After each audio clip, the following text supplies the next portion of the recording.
Welcome to the Containment Zone. History is not a straight road. It is a loop of shadows, a corridor lined with mirrors that forget what they were meant to reflect. Somewhere along the timeline of European nobility, something turned sideways. Something monstrous was allowed to flourish behind velvet curtains and bloodied lace. SCP-3288 is the remnant of that sin.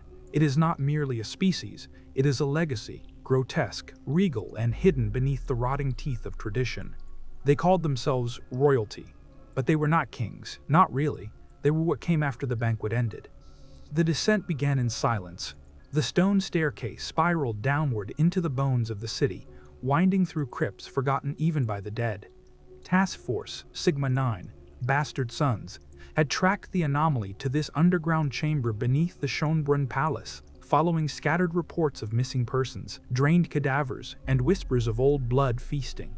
What they found was not a lair, it was a court, a room carved in marble and flesh, walls lined with mirrors that reflected nothing, chandeliers fashioned from human spine, portraits of impossible faces, elongated, sagging, glistening with a waxen sheen, their eyes following movement with unsettling hunger. And at the center, seated upon a throne of gilded jawbones, was a figure, unmoving, tall, gaunt, its limbs too long, like a marionette made of ivory and wet leather. When it spoke, it did not use its mouth. Its voice bled into the heads of the agents like cold oil. "The wine has returned to the goblet. Shall we toast?" They opened fire. 2 agents collapsed, screaming as their skin blistered from within. The rest pulled back.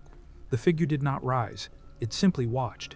One mirror and then another began to ripple. They were not alone.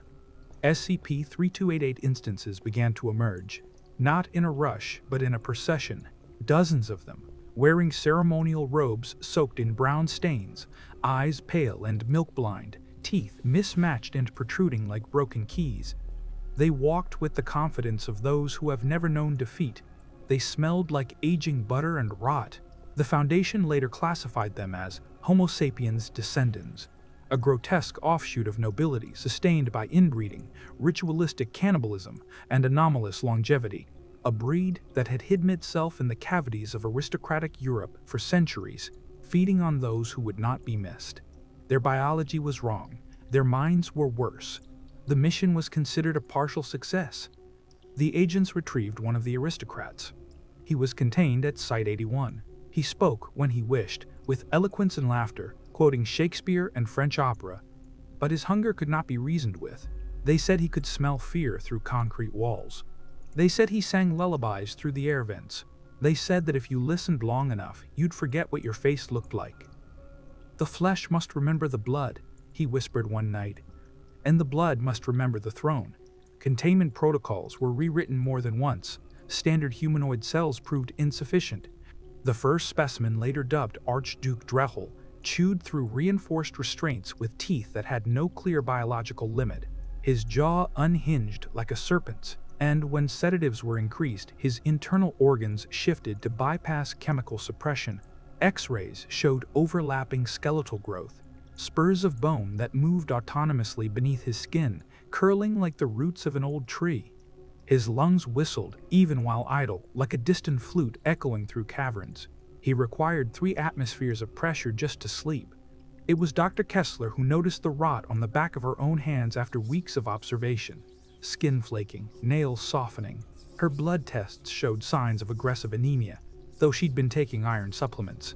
Then came the dreams. Long corridors of burgundy cloth, masked figures licking marrow from polished femurs. A voice humming an unfamiliar waltz, just beneath her breath. It was then that she remembered the phrase, "The blood must remember the throne," and she began to forget her daughter's name. SCP-3288 is not merely a collection of creatures. It is a cultural contamination, a meme wrapped in flesh and silk, spreading not only through physical contact, but through ideation. Researchers who spent prolonged periods in observation reported changes in diet, posture, even language. One insisted on being addressed as Baron. Another removed all mirrors from his quarters. The most concerning began carving ornate crests into their own skin. When asked why, they only smiled and said, "It's for the banquet." Records unearthed in Eastern Europe revealed detailed genealogies, tracing dozens of missing noble houses to enclaves matching SCP-3288 profiles, villages surrounded by fog and silence, mass graves beneath manors with sealed wine cellars, disjointed journal entries from peasant families, entries speaking of tall strangers arriving by carriage, dressed in silk and bone, offering meat that bled blue and sang lullabies when cooked. The Foundation dispatched multiple recovery teams. Only 2 returned intact. Their stories contradicted each other. One described a mansion half buried in the Carpathians, with living walls that shifted when names were spoken aloud. The other claimed they entered no building at all, but instead wandered a dream, where they were guests of honor at a feast that never ended. Their medical scans showed identical brain lesions, spiraling formations of necrotic tissue radiating from the hypothalamus. The same pattern appeared in the specimen's neural structure. When confronted with this, Archduke Drell merely blinked and said, "Of course it does. The Crown knows its children." It became clear that the SCP-3288 lineage was not dormant. It was waiting, feeding, adapting. The Foundation reclassified the anomaly as Keter and began exploration of other suspected hives.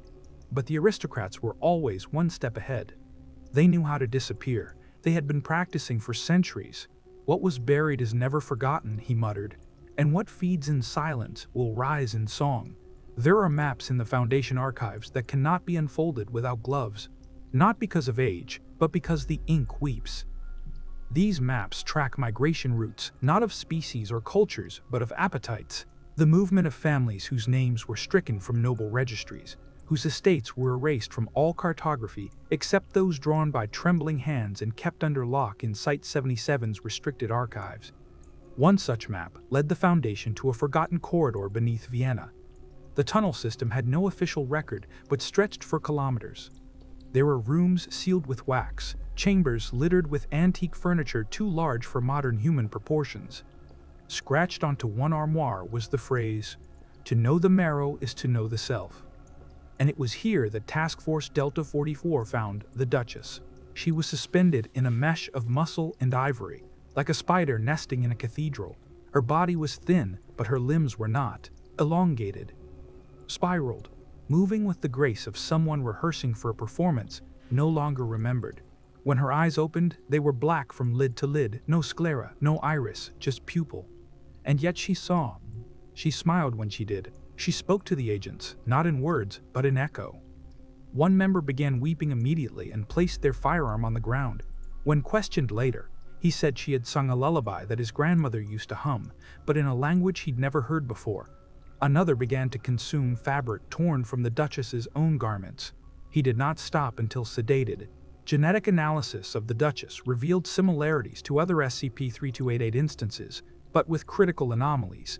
Her genome included sequences not found in any terrestrial life form. The DNA spiral, if it could still be called that, folded into itself in recursive, fractal patterns. A loop with no origin.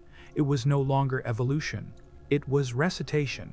Back at Site-19, Dr. Kessler had begun to unravel. She requested to be transferred to SCP-173's observation team, citing a need for silence.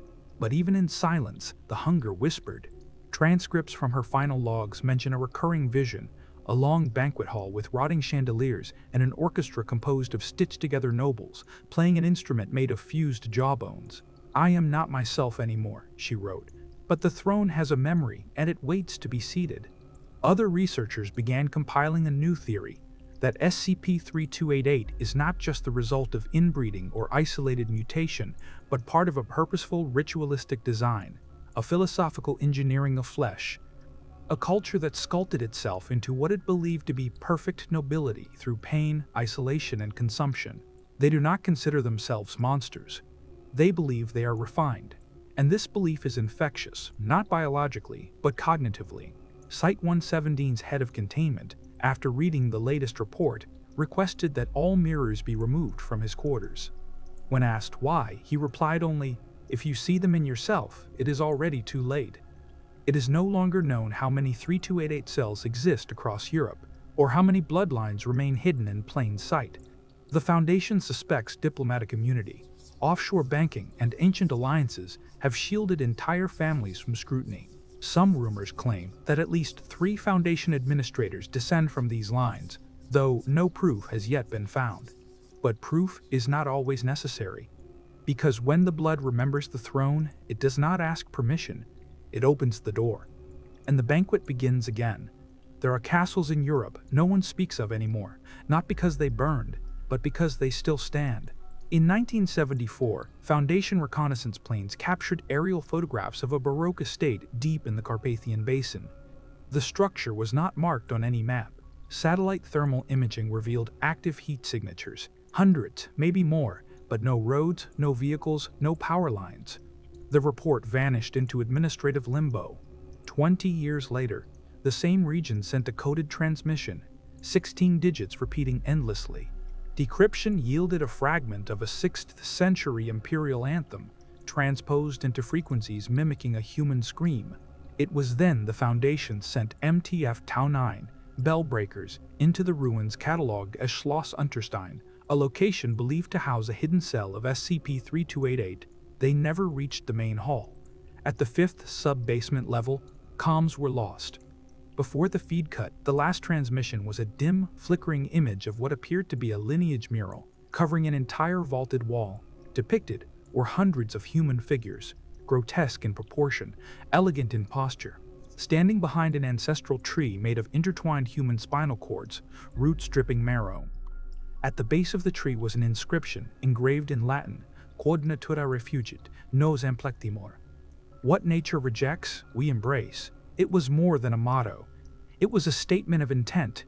Recovered fragments from operatives who escaped described rooms filled with ossified furniture, thrones made of fused femurs, chandeliers of mandibles, and stained glass windows crafted not of colored glass, but of skin tattooed and stretched thin over bone frames. And always, the scent of aged blood sharpened by perfume.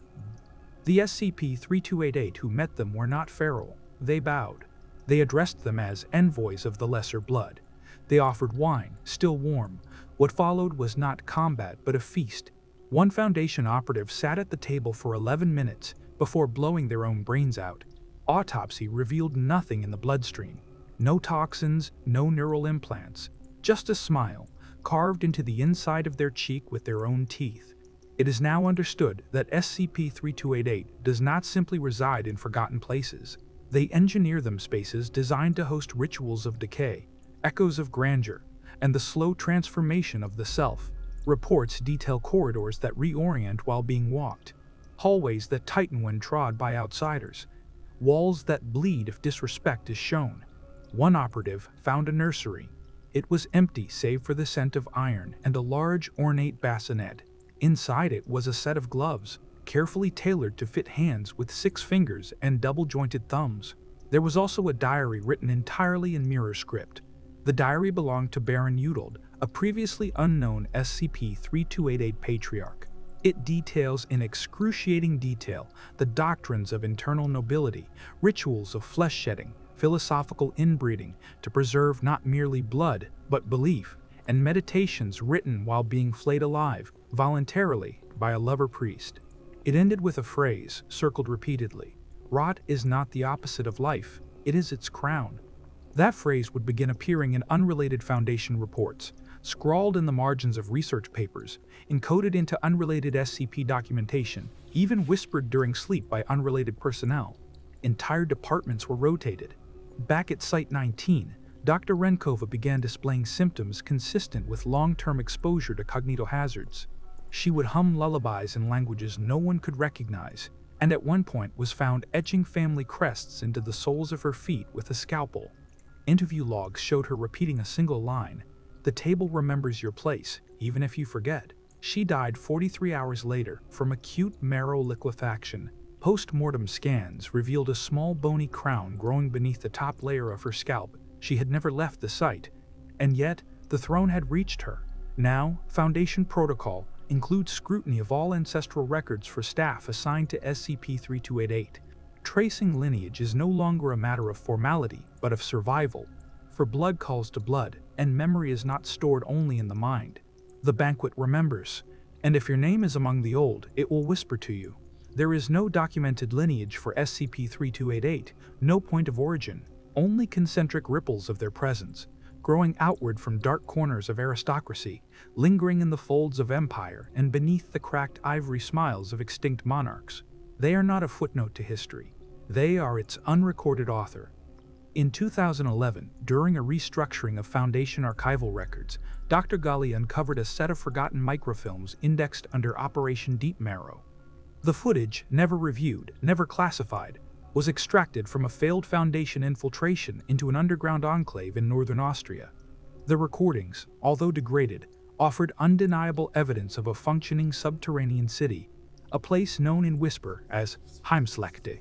There were libraries, opera houses, and even a functioning legislature.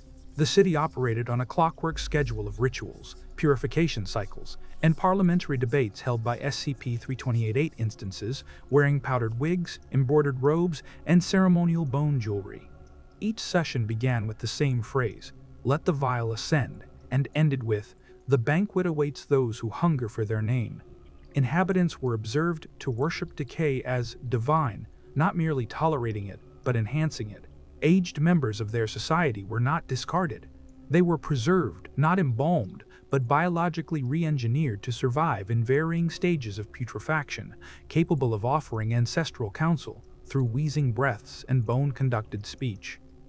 One such figure, identified only as the Grand Duke, had not moved in over 90 years. He was embedded into a throne grown from his own ribcage, his brain vascularized and suspended in a glass column of living fluid, still muttering edicts of flesh hierarchy. Foundation linguists determined their dialect to be an evolved hybrid of archaic Latin, German, and a previously unknown tongue with glyphic structure resembling human osteoarchitecture, a written language constructed entirely from stylized bones. Every citizen was born with a role, their place determined not by merit but by anatomical prophecy. Children were measured not by weight, but by the curvature of their tibia, the density of their jawbone, and whether their blood sang the ancestral tune when exposed to heat. When the MTF Tau 11 operatives entered the outer districts, they were not met with violence, but celebration. The citizens lined the bonework streets, clapping with hands that had too many knuckles, bowing with triple-jointed spines, chanting Rückkehr, Rucker. Return. No operatives returned from the inner sanctum, but their camera feeds, relayed until signal dissolution, showed the following: a cathedral of marrow with stained marrow glass windows depicting the first divine incision, a school where children rehearsed dissection hymns and practiced delicate scalpel etudes on grown men strapped willingly to living anatomy tables, an oratory where preachers performed sermons by peeling back their faces, layer by layer, speaking truths written on their own skulls, a museum titled The Archive of Lesser Blood, featuring preserved human remains from other SCPs, with placards calling them genetic warnings. Most haunting, however, was the central monument, a tower made from the carefully interlocked femurs of thousands of outsiders. At its peak, a living SCP-3288 child sat in lotus position, its skull fully translucent. Beneath it, a plaque read, "The skull is the crown of memory. Let none forget who we are." Notably, across the entire city, no mirrors existed. Reflection was deemed sacrilege, as the true self was not what the flesh showed, but what the bone whispered. One escaped operative described SCP-3288 as suffering from a collective psychogenic delusion of supremacy, but closer analysis revealed otherwise. They did not believe they were superior. They knew it, and they considered the rest of us unfinished. Dr. Gali, weeks after analyzing the footage, began compulsively sketching diagrams of the human skull, obsessively modifying them with substructures that could never evolve naturally. In her final journal entry, she wrote, "We have forgotten the hunger of blood for its throne. They have not. And the bones beneath our skin, they listen when they are named." She expired in her sleep. Autopsy revealed 57 additional teeth embedded in the tissue behind her lungs, some resembling medieval human molars, others not. The Foundation now theorizes that SCP-3288 is not merely a subspecies. It is a civilization that rejected evolution's direction, taking its own path downward, inward, to the core of what it means to be noble, to rot with purpose, to rule by decay, to outlive history by becoming myth. The table remembers your place, even if you forget. The phrase now appears carved into the walls of containment chambers, not housing SCP-3288, but others. It spreads. There are whispers that some staff have begun altering their diets, craving marrow. There are things older than empires, and they do not wish to return. They wish to remind us that they never left. It was not the grotesque anatomy that lingered in the minds of those who encountered SCP-3288. It was the ritual of it, the sacred choreography of biological supremacy. There is something far more unsettling than deformity, structure behind madness. Survivors from Operation Winterbone, the last official expedition authorized into Heimslekta, were not permitted to speak. Their testimonies remain sealed in restricted Foundation servers under psychological lock, but fragments leaked through gestures, sketches, unconscious murmurs during chemically induced sleep cycles. They had not encountered a feral culture, nor a decaying kingdom. They had entered a thriving empire of flesh theology, one that understood the body not as a container, but as the altar. Each new bone that grew, every grotesque adaptation, was celebrated not as mutation, but as revelation. The more disfigured, the closer to the divine. The elite among the SCP-3288 called themselves Die Geborenen der Krone, those born of the crown.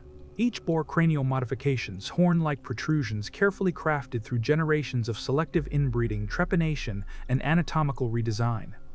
Their skulls were punctured with channels to relieve pressure caused by their swollen brains, engineered not for intelligence, but memory density. It was whispered that the most ancient among them could recall every meal of their ancestors. They hosted feasts, not out of hunger, but as ceremonial acts of hierarchy. Victims were not captured, but invited, lured by illusions of safety and strange narcotic aromas described as cooked nostalgia. One document recovered from the ruins of a collapsed forward base spoke of the reckoning banquet, in which guests were fed their own bones, regrown through forced ossification, harvested, then served again. In the darkest sector of the city beneath the Opera House, the Foundation uncovered a language vault. There, the walls were lined with parchment made from human skin, each page written in marrow ink extracted from spinal cords. These were genealogies, but not by birth or name. They chronicled anatomical inheritance, mapping the evolution of bones across lineages, tracing deformities like royal insignia. This was not madness. This was dogma. A recovered transcript, translated by Dr. Morales before her mysterious resignation, read, "To wear the face of your father is to remain empty. Let the face collapse. Let the teeth realign. Let the skull speak who you are." SCP-3288 believe in the vanishing of identity, not through erasure but through substitution. Each generation carves itself deeper into the divine form. Those who resist adaptation are not executed. They are preserved as warnings, left conscious but immobilized, displayed in glass coffins throughout the city's central plaza. Their eyes are held open with retractors, forced to stare at their own perfect, unaltered reflections, while children pass by and spit prayers into the cases. One of the most disturbing revelations was found etched into a mural spanning the ceiling of their ruling chamber. It depicted a colossal humanoid figure, its ribcage split open like cathedral doors, within which rested a smaller, flawless human form, curled in fetal position, untouched by deformity.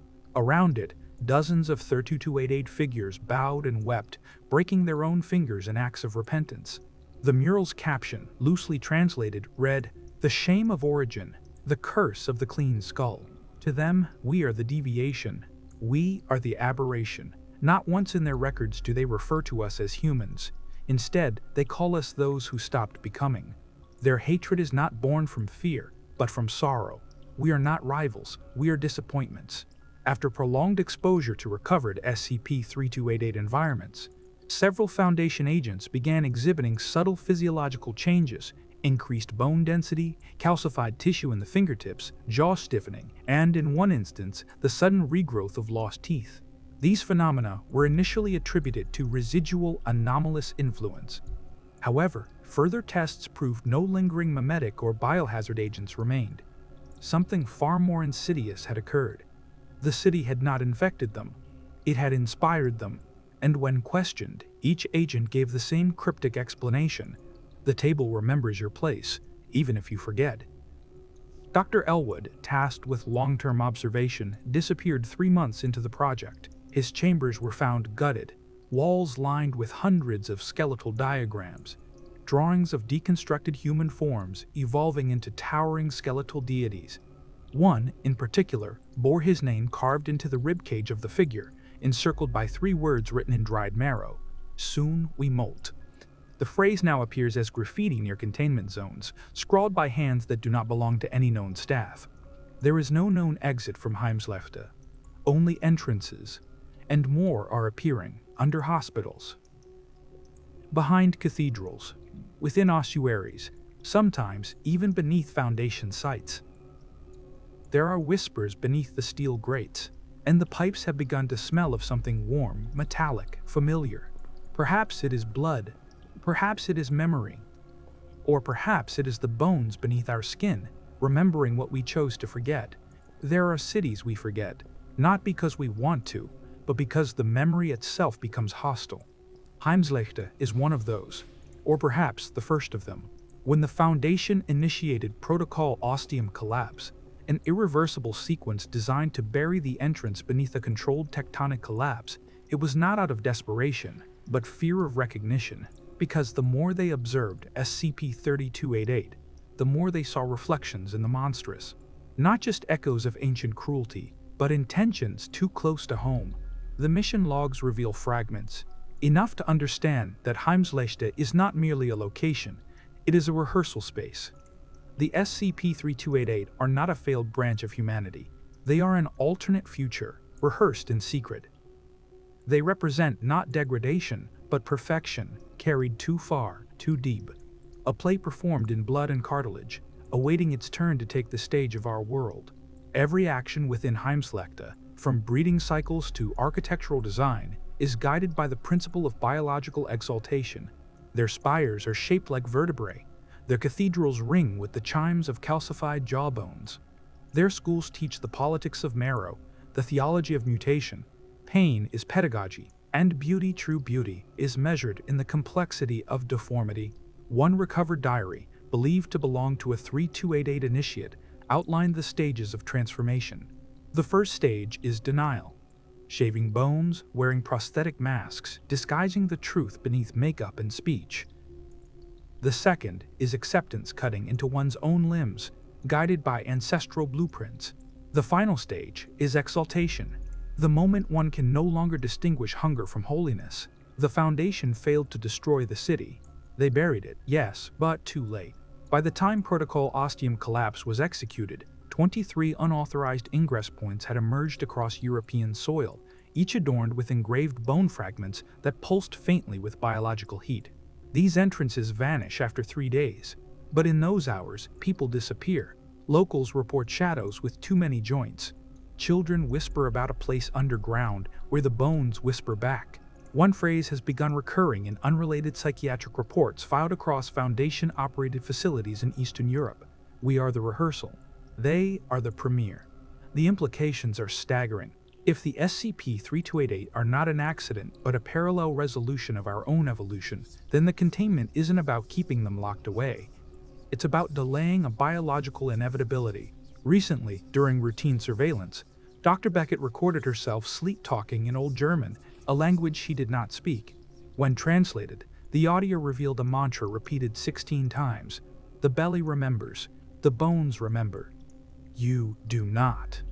The phrase was dismissed by senior staff until similar recordings surfaced from 3 other agents posted at entirely separate locations, none of whom had ever been involved in SCP-3288 research. The Foundation now faces an uncomfortable theory. Exposure may not be required, only awareness. The blueprints of the city seem to generate themselves within the minds of researchers who study the anomaly for too long. Reports of involuntary sketches, dreams of tunnels lined with teeth, and compulsive biting behavior have all escalated over the past 8 months. One high-level researcher surgically removed his own kneecaps, claiming they were too clean to serve a purpose. We are not infected, we are responding. The medics tried to contain this with psychotropic dampeners, but the bones adapted, and in the lower levels of Site-17, beneath sealed maintenance corridors long abandoned, An unauthorized door was discovered last month, fashioned from woven rib cages bound together with ligamentous tissue. The interior, when briefly opened, contained the scent of formaldehyde, opera music echoing through an impossible corridor, and a single whisper, "You have remembered enough. Now, forget with purpose." The door was closed, and then it vanished, but its echo remains. Just like the others, the SCP-3288 never wanted to invade. They only wanted to be remembered, because to be remembered is to become real again. And in the remembering, we become like them. So remember carefully, remember slowly. Because the bones beneath your skin remember what you chose to forget.